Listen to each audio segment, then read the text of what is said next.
گوسفندان، شاید نزدیک به مثلا 200 تا گوسفند کنار رودخونه دارن آب میخورن و این آمبیانس محیط با این قورت دادن آب از گلوی گوسفند، شما حساب بکنید 200 تا گوسفند همزمان خواسته باشن این آب قورت بدن. چوپان هم اونجا وایستاده با سوت یا با حنجره خودش میخواد ترغیب بکنه این گوسفندان که در آب خوردن لذت ببرن.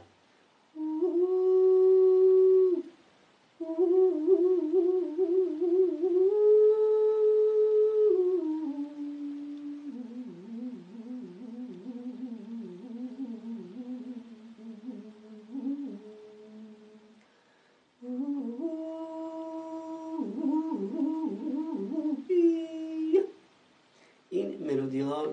بگم که اولین ساز بشر همین حنجره بوده که توسط چوپان ها همین الان هم در منطقه اجرا میشه، چون در بحث آب خوردنشون، بحث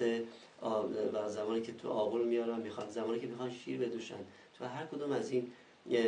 فعالیت های شبانی موسیقی خاص خودشون دارن. حالا بس برمیگردیم چون یلاق اشلاقه، میخوان زمستونا که میخوان بیان پایین باز موسیقی چاربداری دارن، میان پایین دیگه نمیخوایم چون زیاد هستش، میان موسیقی شالیزار که اونم موسیقی کاره که مهربانوان زحمتکش گیلانی این نواها رو زمزمه میکنن. بود بیجار سر کتومه به چبنده بخور